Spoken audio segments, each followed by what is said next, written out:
본 방송에서 제공하는 투자 정보는 투자 판단에 대한 조언입니다. 방송에서 제공하는 주식의 가치, 가격 상승 및 하락에 대해서는 방송사에서 보장하지 않습니다. 실시간 정보 브리핑입니다. 첫 번째 브리핑입니다. 올해 1분기 국내 부동산 신탁사들의 총 영업이익이 분기 기준 처음으로 적자를 기록했습니다. 부동산 침체와 PF 구조 조정 등에 따른 건설사 영업 환경 악화가 신탁사로 전이된 결과라는 분석이 나옵니다. 두 번째 브리핑입니다. 금융당국이 LCR을 7월부터 97.5%로 상향 조정하기로 했습니다. 금융위는 은행채 발행이 다소 증가하고 있지만 채권시장 상황과 향후 자금 수요 등 감안시 시장 자금 흐름 교란 요인으로 작용할 가능성은 낮다는 점 등을 고려했다고 설명했습니다. 세 번째 브리핑입니다.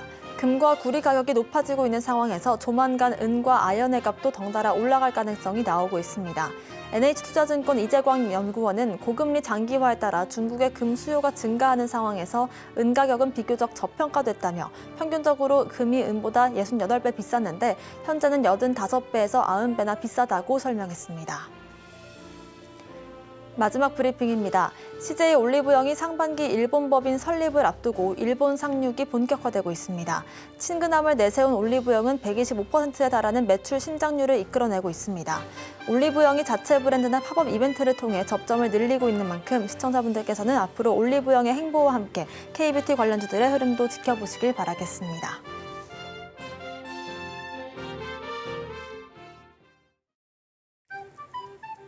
틈새에서 기회를 만들 수 있는 투자시장, 위기를 기회로 아는 만큼 보인다. 주식을 제대로 배워볼 수 있는 13시 투자스쿨 장학생 문다연입니다. 저희 13시 투자스쿨에서는요, 김선규 1타 강사님만의 전략적인 노하우를 통해서 투자에 대해서 A부터 Z까지 배워보실 수 있으니까요. 끝까지 함께해 주시길 바라겠습니다. 저희가 방송 중에 드리는 정보는 전문가님의 조언일 뿐입니다. 참고만 하시길 바라겠고요. 서울경제TV 자본시장법 준수하고 있습니다. 모든 불법 사항들 엄중히 금하고 있습니다. 또 서울경제TV와 서울경제신문을 사칭한 피해가 늘고 있다고 합니다. 각별한 유의도 부탁드리겠습니다.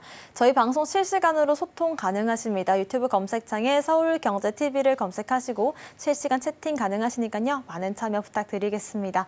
저희의 간판 얼굴이시죠? 김선규 전문가님 바로 인사드려볼게요. 전문가님 어서 오세요.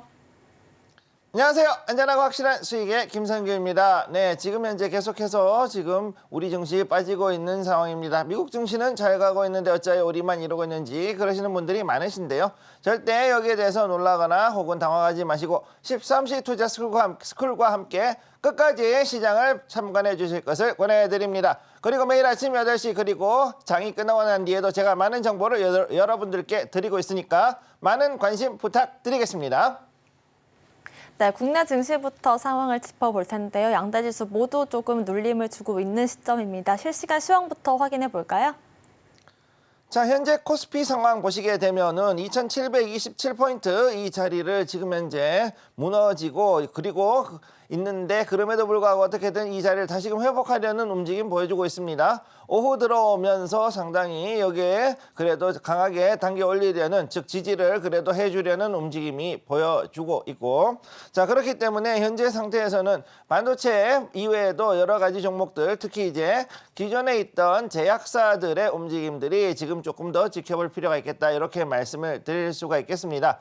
그런 가운데 지금 들어서 화장품 관련 종목들 오늘 굉장히 강세를 보이고 있기 때문에 이들 종목들도 역시 이 코스피를 어느 정도는 다시금 당겨 올려준다. 쉽게 얘기해서 현재 HLB의 후폭풍이 오고 있는 가운데 미국의 혼조세로 인해서 상당히 힘이 빠져있는 그 증시이다. 그럼에도 불구하고 그동안 저평가돼 있던 쪽으로 다시 자금이 몰리고 있는 상황이다. 그렇게 보시면 되겠고요. 그리고 앞으로 해서 더 올라갈 수 있는 부분, 즉 제약바이오에 대해서도 아직까지는 어느 정도 힘이 실리는 그런 모습을 볼 수가 있겠습니다.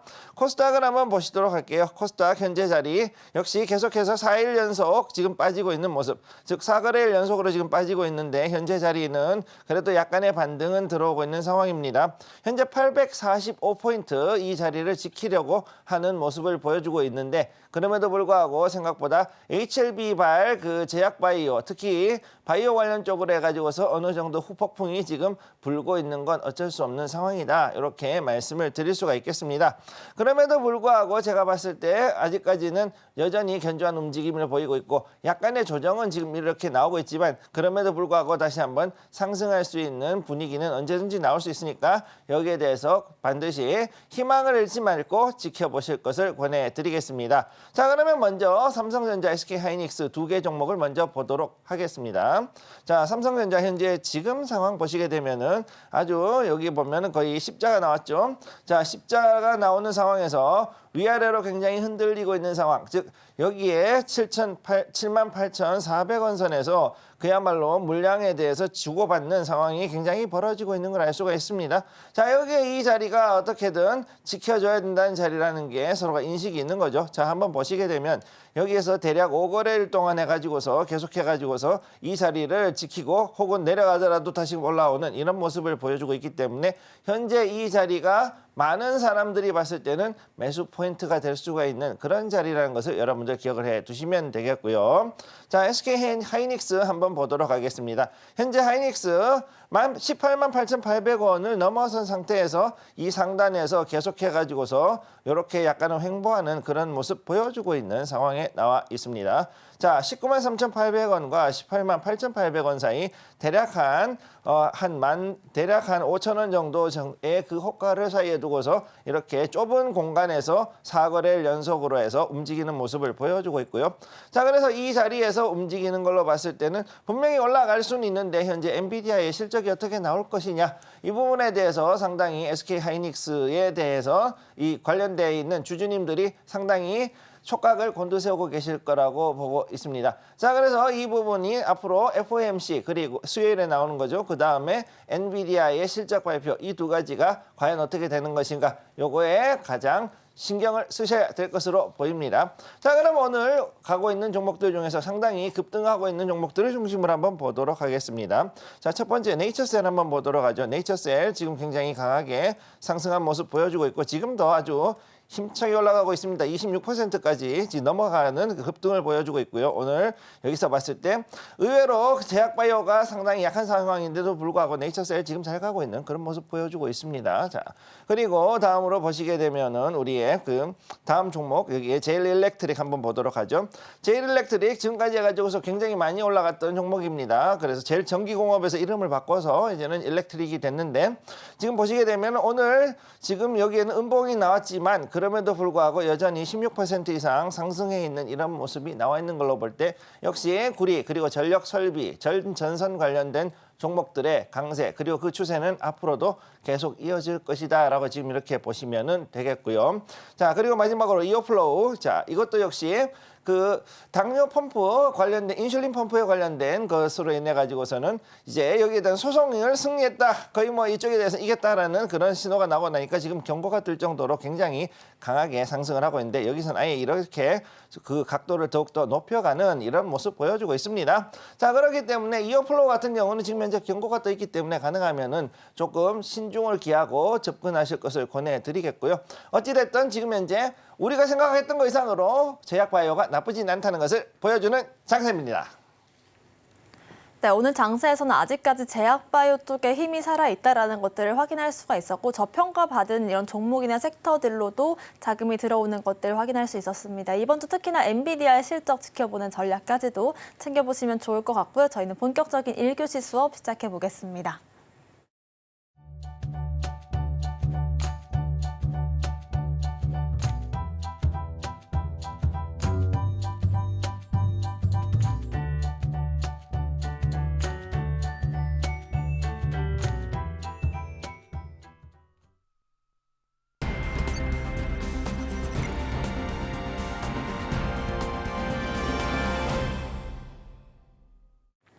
본격적인 1교시 투자 클래스 시간 시작해 보겠습니다. 역시나 여러분들과 소통 이어가고 있고요. 유튜브 검색창에 서울경제TV를 검색하시고 채팅 가능하시니까요. 많은 참여 부탁드리겠습니다. 이번 시간은 전문가님과 함께 오늘장의 중요한 이슈들 브리핑 해보겠습니다. 전문가님, 어제 있었던 좀 속보 이슈들부터 또 오늘 있을 이 제약바이오 관련된 얘기들까지 다양하게 또 준비를 해주셨는데 어떤 내용들부터 확인을 해볼까요? 자, 그러면 지금부터 한번 보도록 하겠습니다. 오늘 뉴스.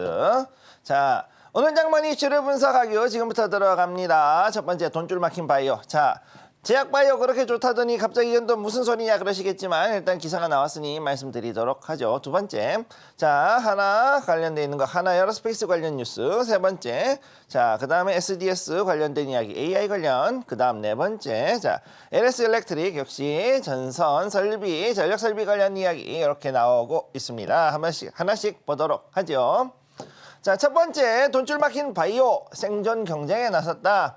뭐 바이오가 지금 현재 뭐 이 돈이 없었다라는 것은 하루 이틀의 문제가 아니라 항상 있어 왔던 일이고, 항상 돈이 부족하면, 즉 쉽게 얘기해 가지고서는 곳간에 쌀이 떨어지면 누구든지 인심이 사나워지는 법이고, 인심이 사나워지고요. 그 다음에 두 번째 문제가 생기는 게 뭐냐? 바로 하면 안 되는 짓을, 상당히 극악무도한 짓을 한다는 거죠. 극악무도한 짓이 발생을 할 수 있다. 이런 것이 결국은 이 모든 돈이 만약에 근원이다라고 말씀을 드릴 수가 있는데, 제약바이오도 역시 예외는 아닙니다. 자, 여기에 라이트 재단이, 자, 여기서 이 나오는 그 여기에 여러 가지 바이오 관련된 프로젝트를, 이제 쉽게 얘기해서 국책 사업은 아니지만 아무튼 이 재단에서 어떤 그런 사업을 하는데요.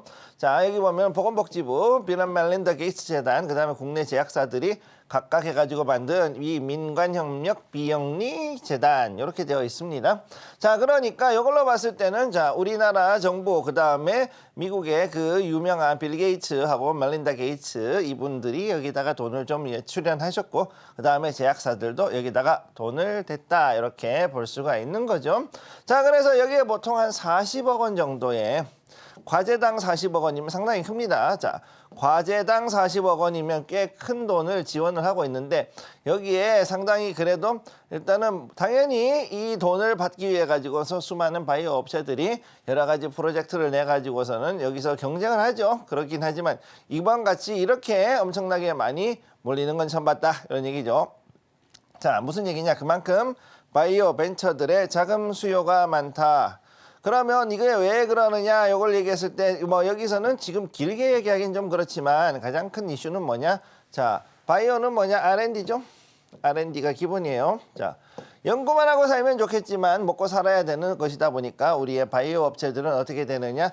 여기에서 뭔가를 하기 위해서는 신약을 개발해야 된다.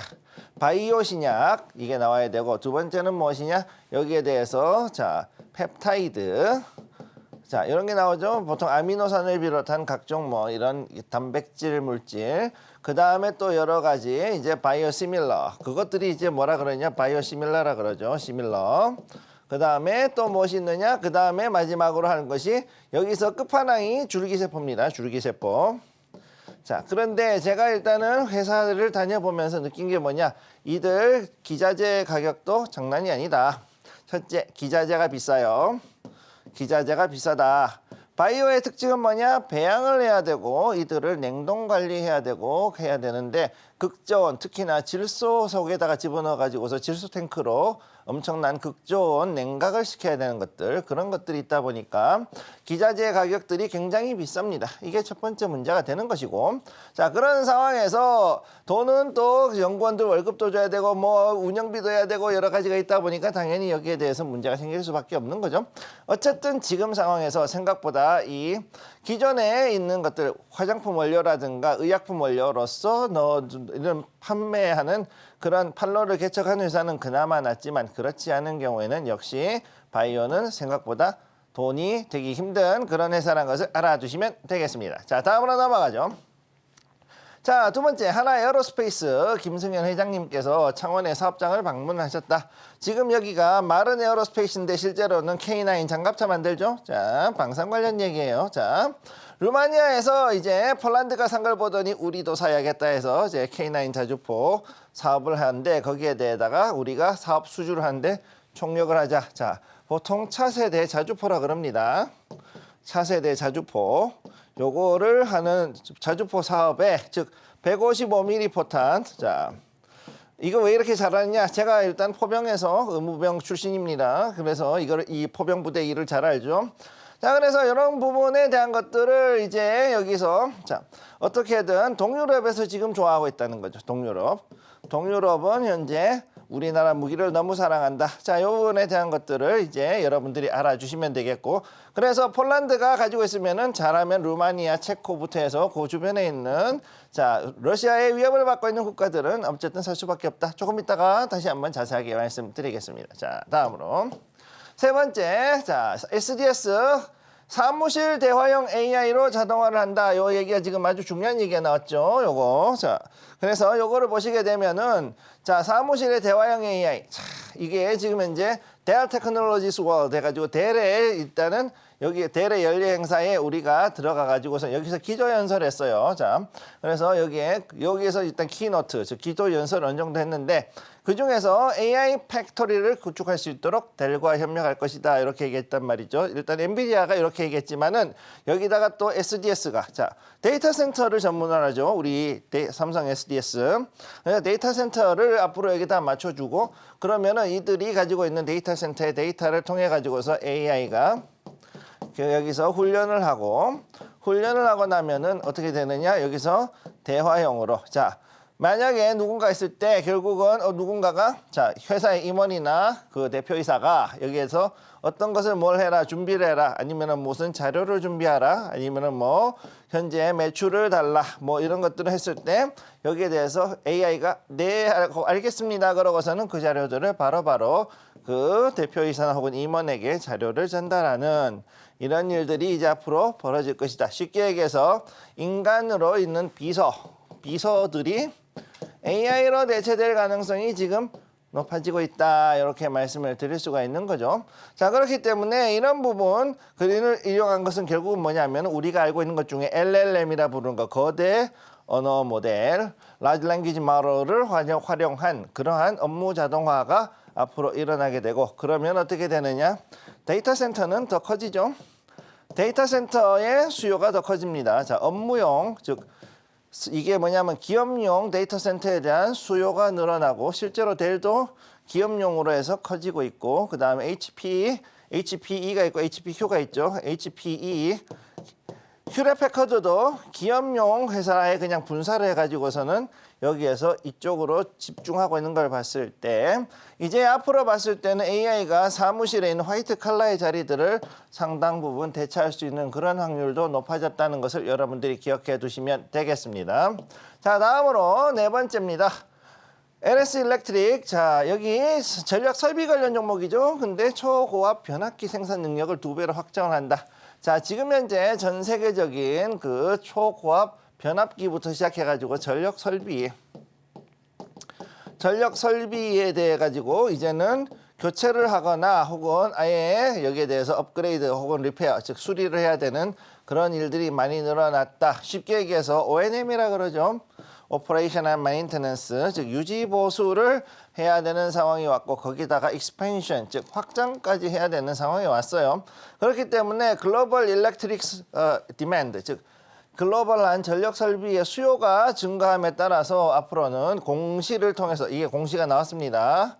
오늘 공시를 통해서 폭발적으로 증가하는 글로벌 전력 인프라 시장 수요에 적극 대응하기 위해서 이제 부산 사업장에다가 공장 증설한다 이렇게 지금 나온 거죠. 자, 그렇기 때문에 이걸로 보면은 이제 앞으로 이 전력 설비 관련 종목들이 이렇게 증설한다 그러면 어떻게 할까요? 증설 얘기가 나오면 뭐죠?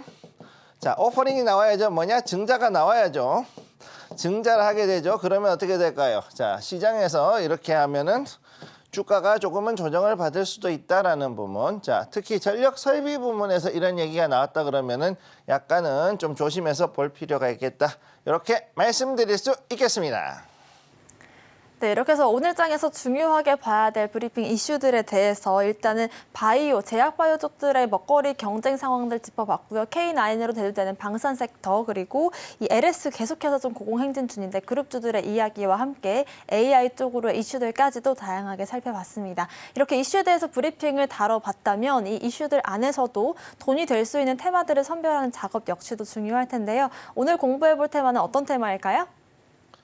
자, 그럼 지금부터 오늘의 테마 한번 보도록 하겠습니다. 네 가지가 있죠. 제약바이오. 자, HLB 때문에 속상했던 여러분, 제약바이오가 다시 또 오늘 갑자기 HLB 그룹들이 또 다시 쭉 올라오고 있죠. 아무튼 그런 얘기도 좀 하고 그 다음에 방산 이런 얘기도 할 수가 있고요. 그 다음에 세 번째 AI에 관한 얘기를 했습니다. 네 번째로는 자 전력 설비에 관한 얘기를 했는데 여기 있는 것들 중에서 오늘의 주제는 제가 제일 좋아하는 방산.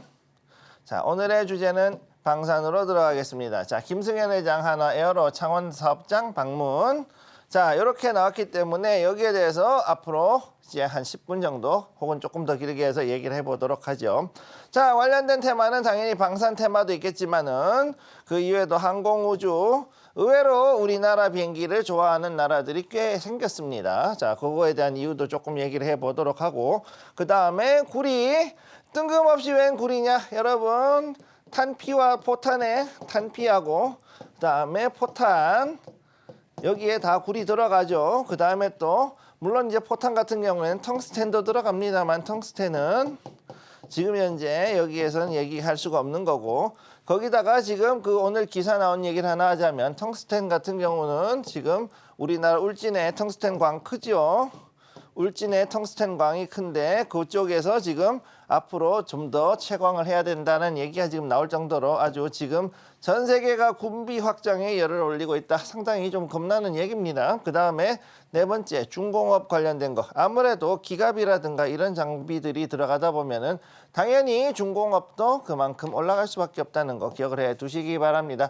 자 그러면 지금부터 방산 이야기를 한번 해보도록 하죠. 자 현재 머니 모멘텀 지난번에도 말씀드렸었지만 이번에 조금 더 새로운 방산 이야기를 하자면 동유럽의 러시아 포비아. 자 러시아가 무서워요. 왜? 2차 대전 이후로 어떻게 됐느냐? 러시아가 서진하면서 그 지금 현재 동유럽 지역을 사실상 소비에트 연방 소련의 위성국으로 편입시켰죠. 혹은 일부는 아예 그냥 소련의 일부가 돼버리기도 했었죠. 그랬기 때문에 러시아 포비아, 정확히 하면 소비에트 포비아가 다시금 부활을 하고 있는 상황이다. 특히나 이게 무슨 일 때문에 그렇냐? 우크라이나와 러시아의 전쟁, 즉 러우 전쟁 이후에 여기에서 만약에 우크라이나가 없어지면은 그 다음 타자는 누구냐? 폴란드거든요. 다음으로 맞는 애는 폴란드. 자, 이게 아주 그냥 어렵습니다. 폴란드도 참 지정학적으로 보면은 누군지는 몰라도 조상님이 부동산 투자를 잘못해가지고 독일하고 그 다음에 소련 사이, 러시아 사이에다가 그게 털을 잡은 덕분에 아주 심심하면은 뚜르게 맞았던 나라가 폴란드이죠. 자, 그랬기 때문에 이로 인해서 폴란드는 러시아제 무기보다는 지금까지 써왔는데 그거보다는 미제를 쓰고 싶지만 미국제를 쓰려고 그러니 눈치 보여서 한국제를 쓰기 원합니다. 자, 한국제가 필요해. 자 그래서 어떻게 됐느냐? 야 부탁인데 저기 대통령 각하 저희 우리한테 K9 자주포 좀 보내주시죠. 그래서 우리 K9하고 그 다음에 뭐 K1 전차 보내달라 그랬죠. 그래서 우리가 창정비하고 있던 것들 중에 일부를 보내줬는데 써보니까 너무 좋네. 그러니까 더 살게 더 이렇게 된 거예요. 더 줘. 그래서 더 달라 그래가지고서 지금 현재 폴란드가 사기 시작했다. 자, 폴란드가 샀어요. 폴란드가 사고 나니 어떻게 되느냐? 옆에 있던 애들이 보더니 제가 샀네? 근데 저게 성능이 독일제만큼 좋네? 이게 그냥 어영부영이 아니라 웬만한 그 독일제만큼 비빈다. 독일제랑 비비네? 비슷해. 그러니까 어떻게 되느냐? 싸다면 비슷하다면 나는 한국산을 사야겠다라는 인식이 동유럽 국가에 퍼지기 시작합니다. 그래서 어떻게 되느냐? 루마니아가 나오죠. 뭐라 그러냐? 나도 K9 줘. 이렇게 되는 거죠. 자, 이렇게 되니까 그 다음 어떻게 되냐? 폴란드에서 또 거기에다가 야 이거 이 육상 장비도 좋은데 비행기는 없냐? 그러니까 비행기도 있죠. FA-50 있죠. 자, FA-50가 있습니다. 그러니까는 이것도 주세요. 그래가지고 지금 이것도 날아가가지고 지금 현재 거기에 대해 가지고서 조종사들 적응 훈련하고 있고 그러고 있는 상황이 있다. 뭐 이런 얘기들이 지금 나오고 있습니다. 자, 결국 모든 것의 원인은 무엇이냐? 바로 동유럽 지역의 러시아 포비아. 자, 이제 러시아가 다시금 서진해가지고서는 옛날 냉전 시대 때 같은 그런 그 대규모 전쟁이 동부 유럽 아니면은 중부 유럽에서 일어날 수도 있다라는 그런 약간의 그런 그 우려가 커지고 있다. 그에 따라서 단기간에 중무장이 필요한 나라들이 속출하기 시작했죠. 그렇게 됩니다. 자, 이게 무슨 얘기냐면은요. 나토가 우리 네이터 그러죠. 나토가 무슨 일을 했느냐. 지금까지 해가지고서는 미국에게 그 국방을 맡겨놓고서는 경제를 회복시키는데 주력을 했었던 그런 상황이었는데 이제 막상 해가지고서는 정작 이제 이번에 그 군대를 다시금 정비를 했어요. 2022년도 러시아 우크라이나 전쟁이 터지고 난 다음에 유럽의 각국들 즉 EU 국가들하고 그 다음에 또 그 아닌 그 국가들도 다 해가지고서는 뒤져보니까 이게 한 30-40년 이상 된 구닥다리 장비들을 가지고 있는 그런 상황이 왔고 거기다가 실전에 투입됐을 때 이게 될 것인가 하는 그런 수준의 물건들이 있다 보니 결국은 단기간에 상당히 고성능의 중무장을 해야 되는 그런 국가들이 속출을 하고 있는 상황입니다. 자, 그래서 여기에 대해 가지고서는 독일, 영국, 프랑스 이들은 EU 지역을 상대로 해가지고서 자국의 물건들을 팔기 위해서 열심히 노력을 하고 있고 그러다 보니 어떻게 됐냐 PGH 자 펜짜리 독일의 이 회사 그 다음에 영국은 BAE 그 다음에 프랑스는 알스톰 이런 이런 회사들이 이제 슬슬 움직이기 시작하죠. 드디어 내 때가 왔다 이러고 한 30-40년 동안 굶었는데 이제 조금 먹고 살만 하겠네라고 했는데 여기에 누가 들어갔느냐? 우리나라 K방산이 들어오기 시작합니다. 그러니까 어떻게 되냐? 야 너는 이제 너네 동네에서 해야지 왜 우리한테 와서 그러냐고 이제 거기에 대해서 견제가 들어오는 상황이죠. 자, 그게 현재 방산에 겪고 있는 상황이라고 보시면 되겠습니다. 자, 그래서 여기에 대한 머니 포인트를 잡자면은 첫 번째 가성비 최고의 한국 무기. 아까도 말씀드렸지만, 자, 아까 나왔던 유럽계 회사 3대장, 자, 독일, 영국, 프랑스, 자, 이 회사들이 여기에 있는 방산 회사들은 이제 어떻게든 동유럽에다가 물건을 팔아먹어야 되는데. 문제는 무엇이냐? 여기에 경쟁자가 나왔네. 경쟁자가. 근데 더 큰 문제는 뭐냐? 얘는 나토 가입국은 얘는 나토 회원국은 아니지만 나토 기준을 잘 만드는 나토 기준을 네이터 기준을 맞춰서 우리는 한국 무기가 나옵니다. 국산은. 그러다 보니까 경쟁자가 생긴 거예요. 한마디로. 자, 그런 상황이다 보니 이걸 가지고서는 처음에는 밀어냈는데 주변에서 뭐라 그러느냐. 야 니네는 너무 비싸기만 하잖냐. 니네는 비싸고 성능이 돈값을 못해. 예, 돈값이 안 돼. 이런 얘기들이 이제 동유럽에 있는 우리의 고객들 쉽게 얘기해서 동유럽 국가들이 이런 얘기를 하기 시작합니다. 자, 그러니까 가격을 떨궈야 되는데 지금 다락같이 한참 올라가 있는 인건비나 그동안의 여러 가지 그 개발비라든가 이런 것들을 봤을 때는 이게 안 된다는 거죠. 그러다 보니 여기에 대해서 지금 현재 골치가 아픈 상황이다. 이렇게 보시면 되고 그야말로 가격 대비 성능으로는 그 항공무기만한 게 없고 또 여기다가 또 중요한 거 플러스 알파 늘 말씀드리죠. 우리나라의 최고의 무기는 가성비가 아니라 납기다. 언제까지 갖다 주세요 그러면 그때까지 해가지고서는 혹은 그 전에라도 물건이 총알 택배가 됩니다. 총알 택배. 네. 웃기는 얘기긴 한데 총알 택배가 가능한 K방산 총알 이게 아주 큰 특징이죠. 자, 폴란드에서 자 이거 저기 한 1년 뒤에 한 1년 걸릴까요? 한 1년 걸리지 않을까 하고 생각했던 전차가 한 3개월, 4개월 만에 해가지고서 6개월도 안 돼가지고서는 아주 패키지로 도착을 합니다. 패키지로 폴란드에 도착을 하니까 이거에 아주 사람들이 반해버린 거죠. 그래서 폴란드가 그러면은 자주포에다가 거기다가 또 이제 다른 거 비행기 이렇게 해가지고서는 이제 전부 다 패키지로 사기 시작한다. 이런 일들이 벌어지는 게 바로 현재 우리나라 방산이 지금 뜰 수 있는 이유 중에 하나입니다. 지금 재밌는 게 뭐냐면 현대로템에 관한 기사가 하나 떴는데 공장 가동률 100% 플러스 알파를 했는데 그래도 지금 납기를 맞추기 힘들 정도로 아주 바쁘게 움직인다. 아니 이게 여기에 지하철이나 아니면은 여기에 우리 그 고속철이나 만들고 하는 그런 민수로는 그런데 방산 분야로 해가지고서 있는 탱크, 장갑차, 전차와 장갑차 같은 경우 이쪽 라인이 지금 완전히 100% 이상 돌아가고 있다는 얘기는요. 지금 그만큼 수요가 많다는 것을 방증해주는 그런 얘기라고 보시면 되겠습니다. 지금 여기에 있는 건 왜 그러냐 하면은 우리나라 지금까지는 우리 국군의 수요만 있었는데 거기다가 해외 디맨드, 해외 수요까지 늘어난 거죠. D는 디맨드예요. 자, 그래서 이 D까지 합쳐지다 보니까 그래서 갑자기 이렇게 커진 겁니다. 자, 그런데 중요한 건 뭐냐? 갑자기 디맨드가 커졌다 그래가지고서 공장을 증설하면은 진짜 문제는 어디서 발생하느냐? 나중에 도입 끝나고 난 다음에 발생합니다. 도입 후에 그럼 설비는? 이게 전쟁이 계속 나야지만 돌아가는데 그렇지 않은 상황에서 이걸 돌릴 수는 없는 거죠. 그러니까 여기서 지금 현재 물 들어올 때 노를 젓기에는 조금 애매모호한 상황. 자, 이렇게 돼 있다는 거. 자, 그래 이게 첫 번째 우리 가성비 좋은 한국 무기의 현재 상황이고요. 두 번째. 익숙한 혼종. 자, 무슨 얘기냐?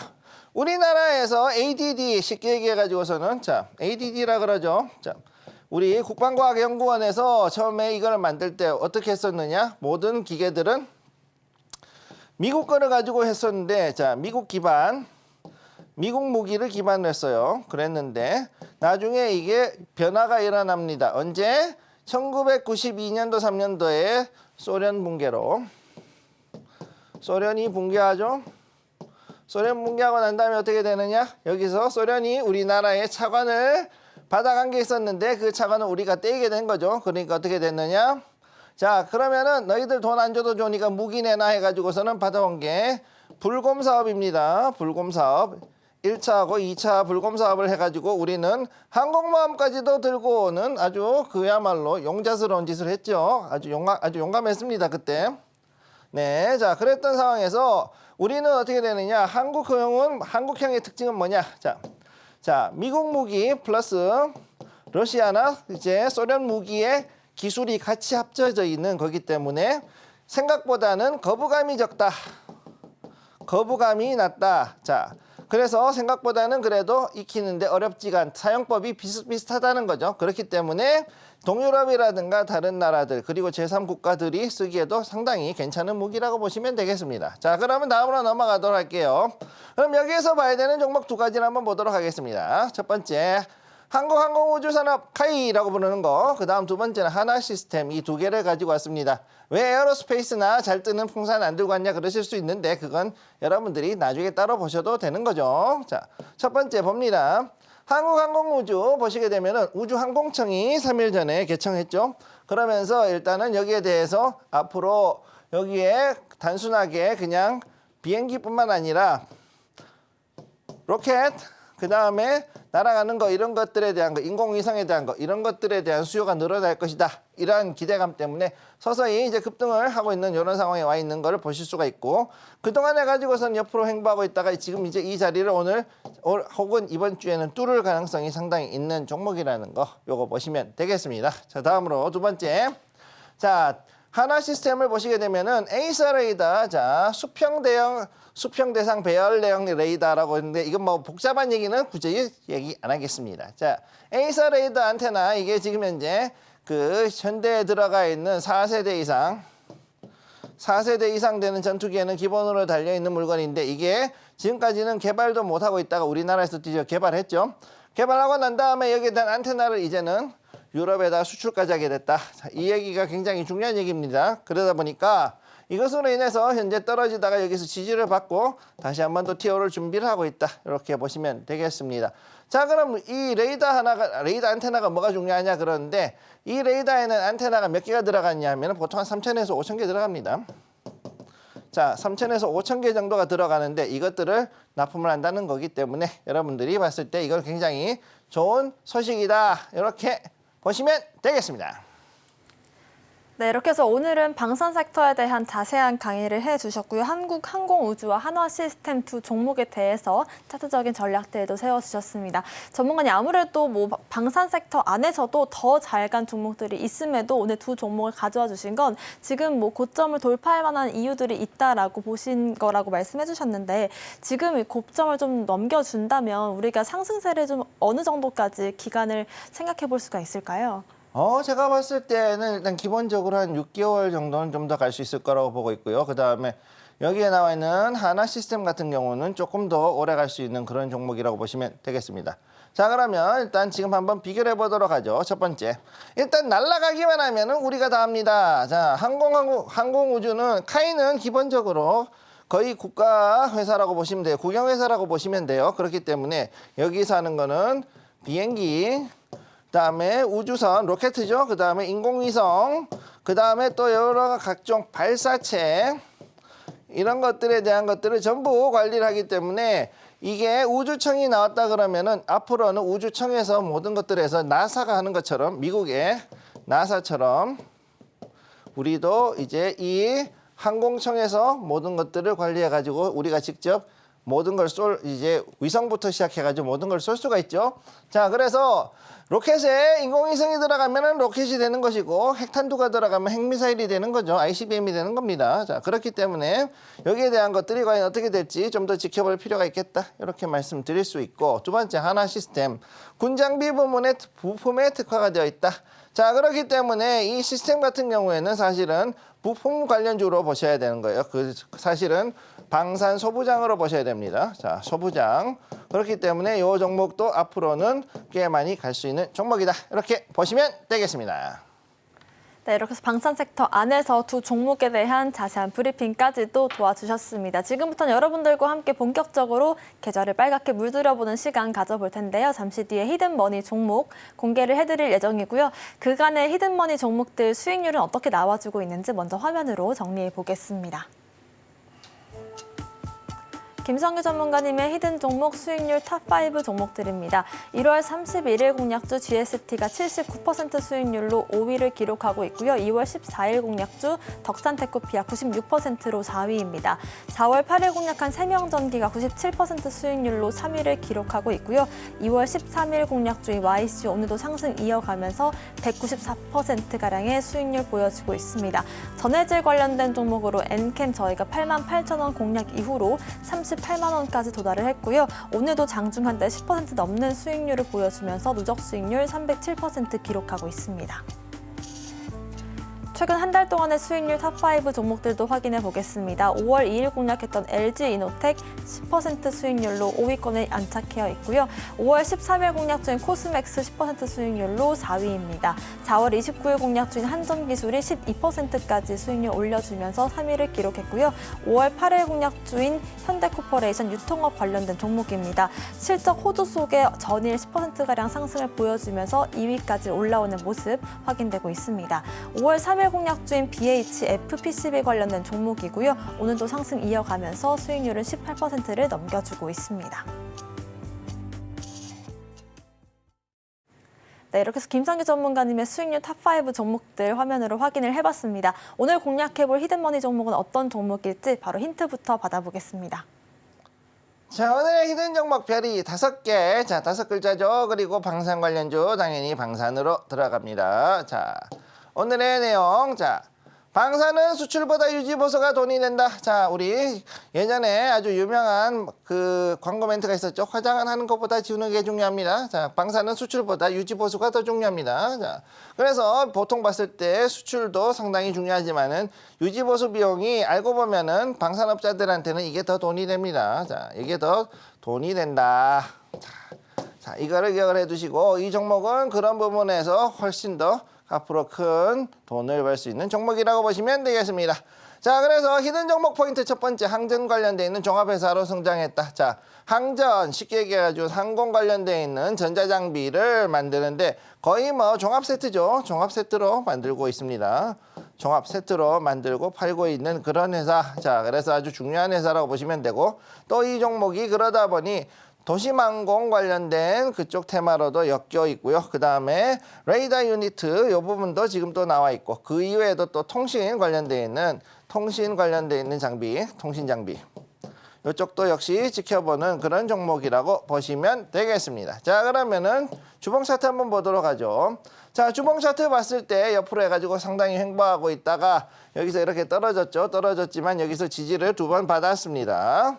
지지를 2번 받고서 다시금 이제 여기서부터 파동 타고 올라가는, 자, 파동을 타고 올라가는 이런 모습을 보여주고 있기 때문에 제가 봤을 때는 여기서 전고점 돌파하고 위로 올라갈 때 상당히 크게 올라갈 수 있는 종목이다. 이렇게 말씀을 드릴 수가 있고요. 이전에 있던 대규모 거래량, 그 다음에 지금 현재 또 들어오고 있는 현재 또 거대한 거래량으로 봤을 때 충분히 여기서도 올라갈 수 있는 종목이다. 이렇게 보시면 되겠습니다.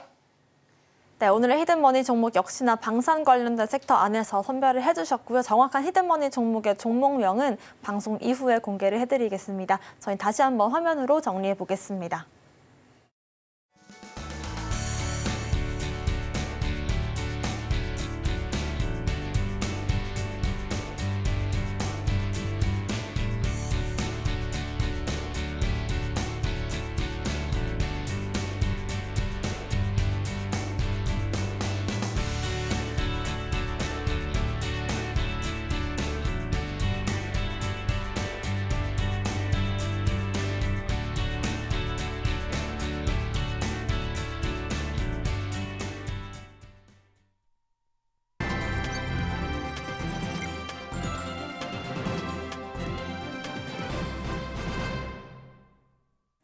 지금부터는 2교시 전략 클래스 시간 시작을 해보겠습니다. 전문가님과 함께 미국과 중국 증시 확인해 볼 거고요. 국내 증시 마감 전략까지도 세워보는 시간입니다. 그 전에 저희가 어제 방송에서 실시간 속보를 좀 다뤄드렸었죠. 이란 대통령이 좀 헬기 사망 사건으로 이제 저희가 속보를 처리했었는데 아무래도 국제 유가가 가장 좀 흔들리는 건 중동의 지정학적인 리스크가 요인이 가장 클 텐데 어제 같은 경우는 오히려 국제 유가가 조금 좀 떨어지는 모습까지도 나왔거든요. 이젠 지정학적인 리스크에 이런 부분이 반영되지 않는 건지 국제유가 흐름들도 좀 짚어주실까요? 지금 현재 국제유가 보시게 되면은요, 생각보다는 조금 여러분의 생각과 예상을 뛰어넘는 그런 움직임들이 나오고 있을 겁니다. 자, 가장 큰 이유는 뭐냐면 현재 수요가 생각보다 크지 않기 때문인 게 첫 번째 이유가 있고, 두 번째 이유는 뭐냐면은 여기에 맞춰 가지고서 특히나 러시아하고 그 다음에 이 중국이 현재 생각보다는 그래도 이 어느 정도는 좀 생산을 해가지고서는 움직여줘야 그래야지만은 국제유가가 움직이는데 그만큼 둔하다는 얘기, 즉 경기 침체의 가능성이 약간 있다라는 그런 거를 보여주는 신뢰라고 보시면 되겠고요. 자, 그렇기 때문에 현재 이란 대통령이 쓰러졌는데 이게 무슨 난리는 맞지만 그럼에도 불구하고 왜 이게 유가에 영향을 주지 않느냐. 이란산 원유는 전 세계적으로 일단 제재를 받고 있습니다. 그렇기 때문에 시장에서는 별로 영향을 받지 않고 있죠. 그러면 이게 우리나라하고는 무슨 상관이 있느냐. 우리나라하고는 관계가 꽤 좋습니다. 네. 그래서 우리나라는 원화를 주고 이란하고 석유를 수입할 수 있는 협약이 맺어져 있죠. 그리고 여기에 대해서는 미국이 제재를 하는데 예외 조항으로 인정을 해주고 있는 부분이 있습니다. 그렇기 때문에 우리는 이란 원유를 들여와 가지고서 이걸 가지고 유화 제품으로 정유해서 또 수출을 하는데 전혀 문제가 없고, 뭐 여기에 대해서 물론 이제 우리는 어느 정도 문제는 있을 수 있겠지만 그럼에도 불구하고 제가 봤을 때는 뭐 전체적인 국제유가 자체에서는 그렇게 큰 문제는 없을 것이다. 이렇게 보고 있습니다. 네, 일단 당장의 수요가 크지 않은 상황이기 때문에 앞으로 국제유가 흐름들 지금과 별반 다를 것이 없겠다라는 흐름들 예측을 해주셨고요. 지금부터는 해외 주식 시장들 본격적으로 확인을 해보겠습니다. 중국 시황부터 좀 체크를 해볼 텐데 전문가님 중국 시황부터 전해주시죠.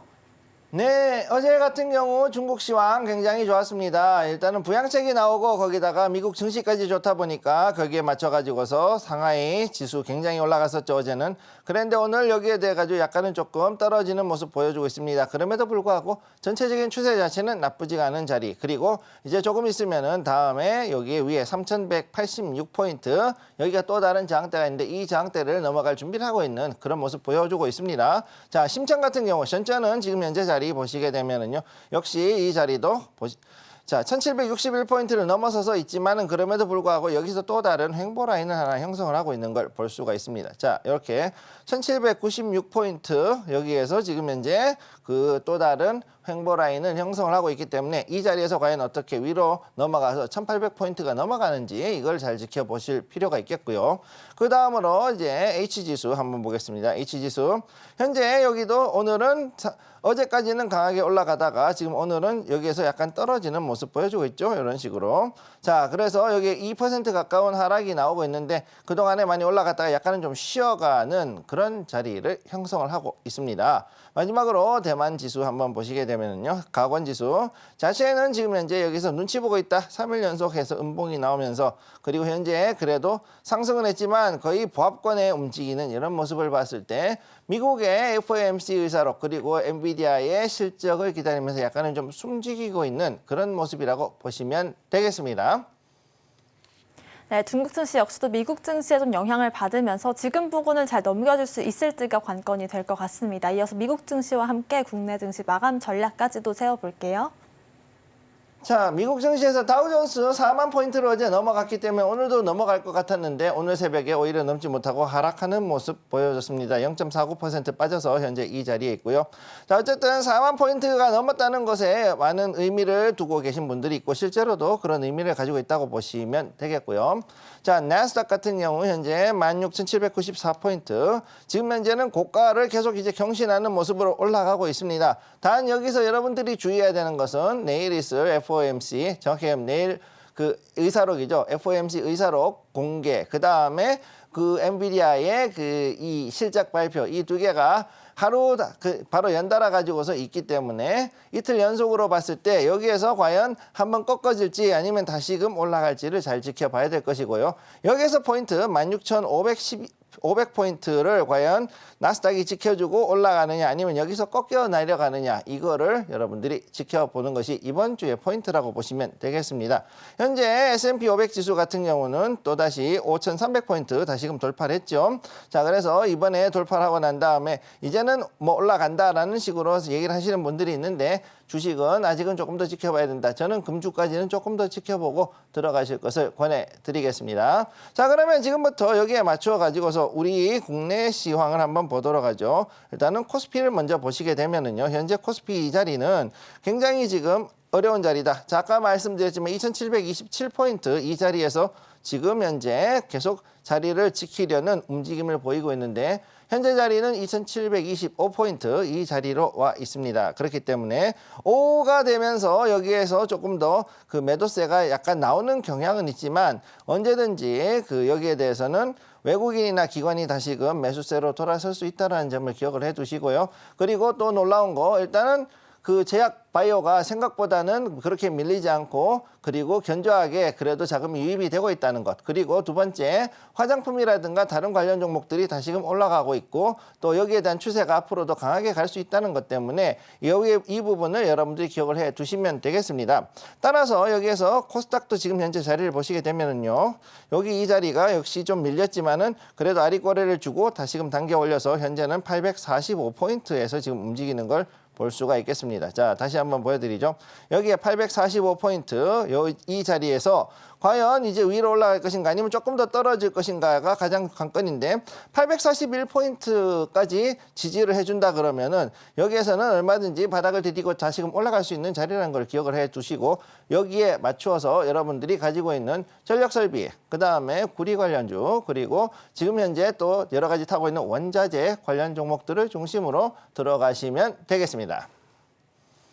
네, 이렇게 미국 증시 시황과 함께 국내 증시 마감 전략까지도 세워주셨습니다. 전문가님의 2분기 테마 리포트 신청받고 있습니다. AI와 반도체 테마에 대한 리포트가 궁금하신 분들은요. 하단에 보이는 QR코드 참고하셔서 신청해 주시면 좋을 것 같습니다. 오늘 방송의 핵심 내용 화면으로 정리해 보겠습니다. 13시 투자스쿨 오늘의 핵심 정리입니다. 지금 장 머니 시간에서는 HLB의 후폭풍, 미국 혼조세로 힘 빠진 증시 상황 짚어봤고요. 테마 머니는 제약바이오와 방산, AI와 전력설비 살펴봤습니다. 오늘의 히든머니 종목은 방산 관련주입니다.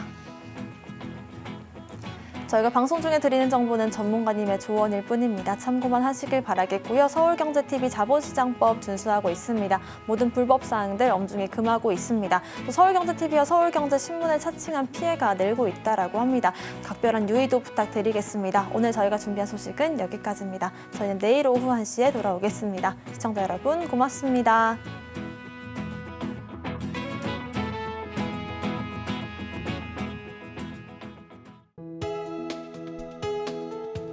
본 방송에서 제공하는 투자 정보는 투자 판단에 대한 조언입니다. 방송에서 제공하는 주식의 가치, 가격 상승 및 하락에 대해서는 방송사에서 보장하지 않습니다.